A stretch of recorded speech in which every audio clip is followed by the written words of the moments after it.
In news from Afghanistan, the United States will provide nearly $55 million in aid for Afghanistan in response to an earthquake that last week struck a remote southeastern region, Secretary of State Antony Blinken announced on Tuesday. Afghanistan has already been in the grip of a severe humanitarian and economic crisis, and the devastating earthquake has made matters worse.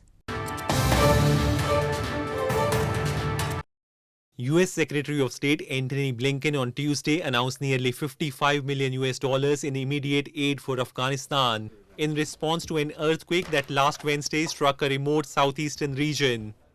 At least 1,000 people died, more than 3,000 others were injured, and 10,000 homes destroyed by the 6.1 magnitude earthquake that struck the area near the country's border with Pakistan on June 22.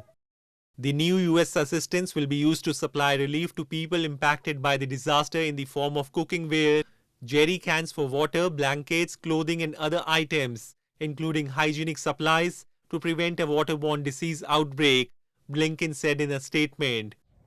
The earthquake, he said, intensified the ongoing humanitarian crisis the Afghan people have endured for too long.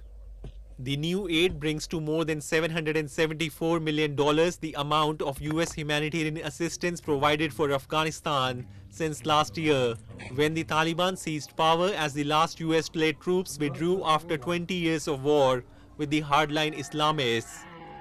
The pull-off and cut-offs by the United States and other funders of direct assistance on which the impoverished nation depended worsened financial and humanitarian crises that have seen the economy collapse and millions endure food shortages. Since the earthquake, aftershocks have hit the stricken region, leaving partially damaged homes uninhabitable and the area unsafe for survivors, according to a senior Afghan official. The United Nations and several other countries have sent aid to the affected area, with more due to arrive over the coming days.